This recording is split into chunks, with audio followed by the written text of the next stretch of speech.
If you're watching this, don't click away, because this story begins in the most ordinary place imaginable, a rundown hostel in the heart of Istanbul, where the air always smelled of saffron tea and cigarette smoke, and where strangers passed like ships in the night, except one night changed everything.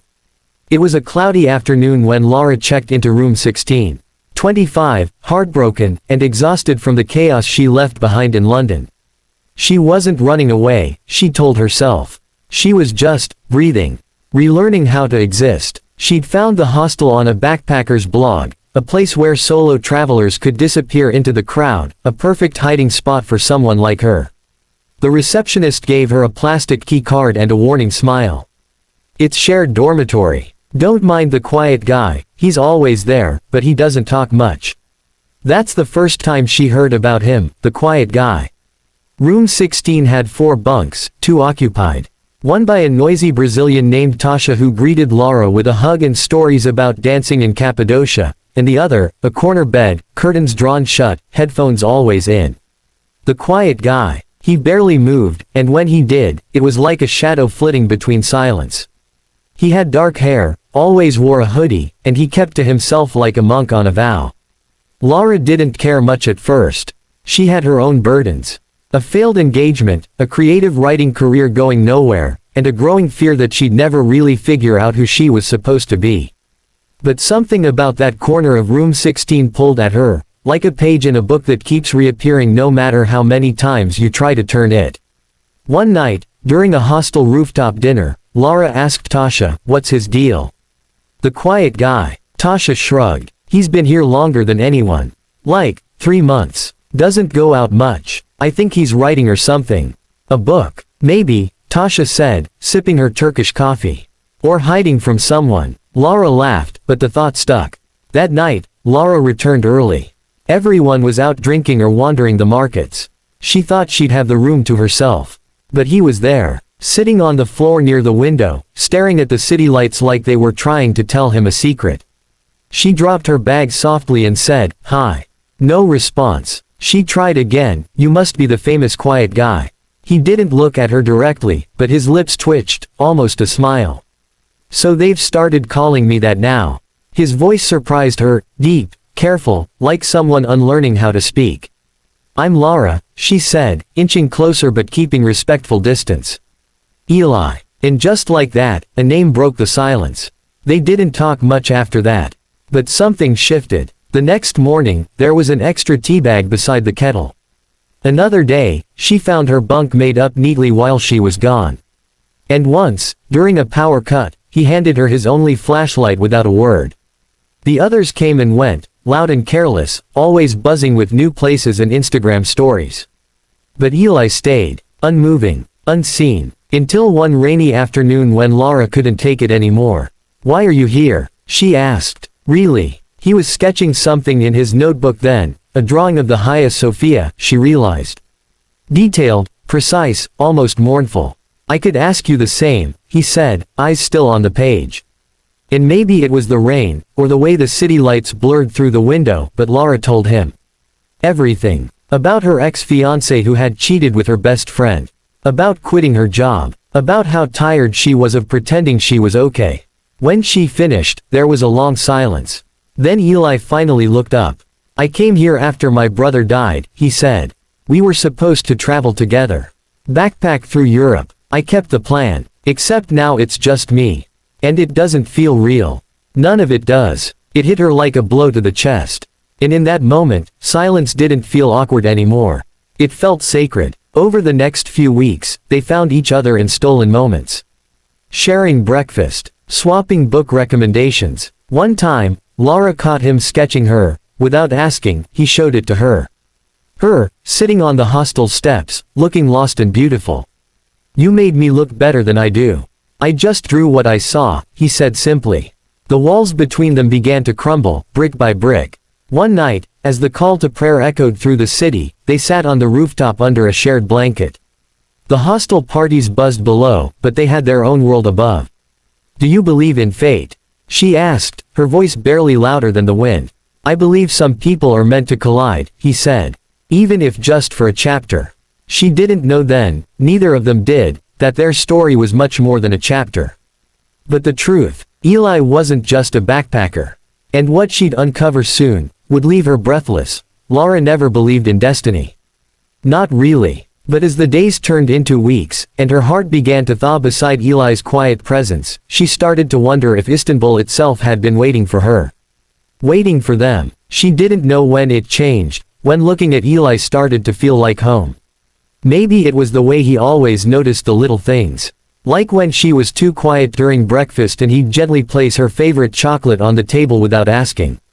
Or how he walked a little slower when they explored the spice bazaar, as if he wanted to give her space to think. There were moments between them now. Warm, magnetic, undeniable. But then came the night of the storm. The rain battered the rooftop hard enough to cancel all the hostel's usual chaos. Most of the backpackers stayed in, complaining about bad Wi-Fi and wet shoes. Lara sat by the kitchen, writing in her journal. Eli was nowhere to be seen. It had been hours. Something in her chest felt tight. She climbed the creaking stairs to room 16 and opened the door slowly. The room was dark. Only the flicker of a candle glowed near Eli's bunk. And he wasn't in it. But his sketchbook lay open on the bed. She didn't mean to look. But the pages fell open like secrets. What she saw made her breath catch. Page after page of drawings. Not just of her, but of others. A woman with a child. A man in a hospital bed. A funeral. A passport. A closed suitcase. Names. Maps. Coordinates. Handwritten notes in the margins like journal entries, but raw, emotional, personal. And then, there was her. Not just sketches. But words. Lara's heart pounded. She stepped back, confused, guilty. That's when the door creaked open, and Eli walked in, drenched from the rain. Their eyes locked. "You read it," he said softly. She opened her mouth, but no words came out. He took off his hoodie, his hands trembling slightly. "I wasn't hiding the sketchbook. I just didn't want you to see me like that. Too much. You're not just a backpacker, are you?"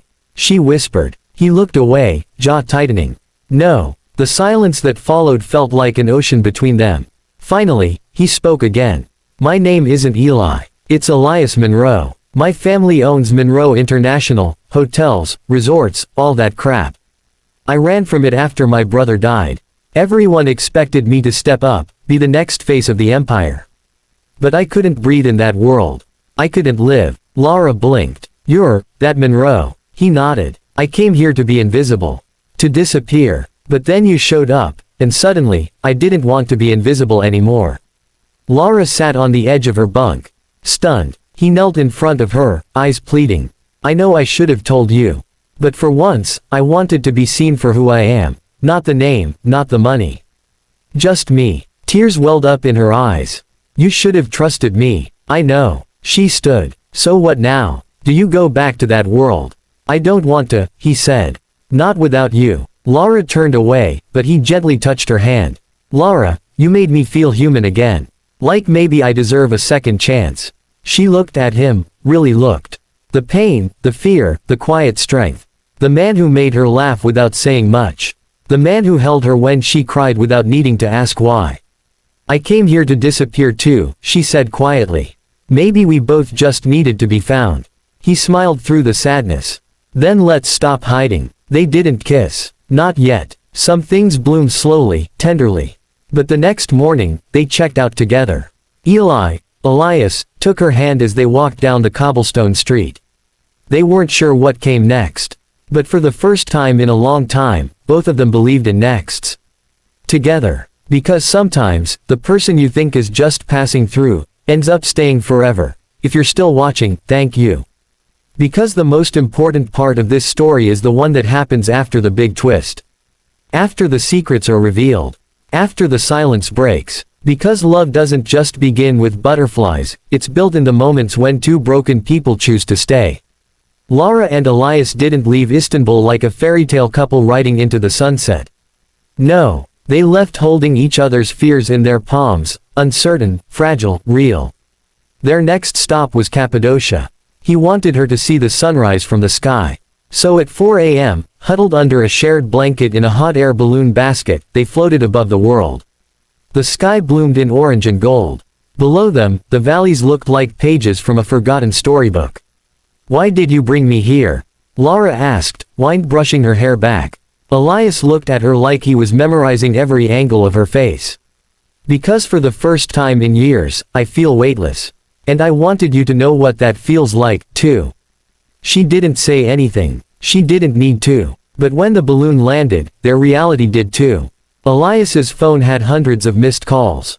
His assistant, his mother, news articles. Someone from the hostel had leaked a photo just like that. Their bubble shattered. Reporters started waiting outside every hostel, guest house, and even Lara's inbox filled up with offers, book deals, interviews, podcast requests. She wasn't just Lara anymore. She was the girl with the billionaire. It scared her. I don't want this, she said one night in their small hotel room. I didn't ask for any of this. I'll make it stop, Elias said, jaw clenched. I'll do whatever it takes. But she saw the look in his eyes. The familiar war between duty and freedom. Between the world he'd escaped, and the one clawing him back. You can't hide forever, Eli, she said softly. I can try, he whispered. But he didn't. 2 days later, he flew to London for a board meeting. Lara stayed behind. He said it would only be for 2 days. It turned into 2 weeks. She received texts at first. Then silence. 1 month. She watched the news alone, in a sleepy cafe in Antalya. Her heart dropped. He'd gone back, without a goodbye. People around her kept whispering, pointing. The girl who'd been left behind. The summer fairy tale that crashed under the weight of reality. But what they didn't know, what no one could see, was the love she carried like a bruise on her soul. Quiet, deep, still burning, Lara returned to London eventually. She began writing again. Her first novel, The Quiet Guy in Room 16. Publishers loved it. It hit bestseller lists. But when reporters asked if it was based on a true story, she only smiled and said, some people pass through your life like a breeze. Some, like a storm. 6 months later, at a reading event in a small bookshop, she saw him again. Standing in the back, no cameras, no entourage, just him, older, a little leaner, but those same quiet eyes. When the event ended, he waited until everyone else had gone. Hi, he said, voice low and aching. She froze. You left, she said. I didn't want to. But my brother left me a mess I had to clean. I had to go back, to close the door properly. So I could open a new one. Her lips trembled. You could have called. I wanted to earn the right to stand in front of you again first. She didn't say anything. He stepped forward and placed something on the table. It was his old sketchbook. Open to a fresh page. A drawing of her, reading from her book. I read it, he said, voice cracking. Every word. And it made me remember what I forgot. That the best chapters are the ones you don't plan. She stared at the sketch. Her heart shattered and rebuilt itself in the span of a breath. He looked at her. Lara, I don't have a grand speech. Just one question. He reached into his coat pocket. Pulled out 2 plane tickets. Room 16 is still open in Istanbul. Want to go back? Start over. Lara smiled through tears. Only if we get the top bunks this time. They laughed. And as the bookstore lights dimmed, they walked out, not as a quiet guy and a lost girl, but as 2 people who finally chose each other, without fear.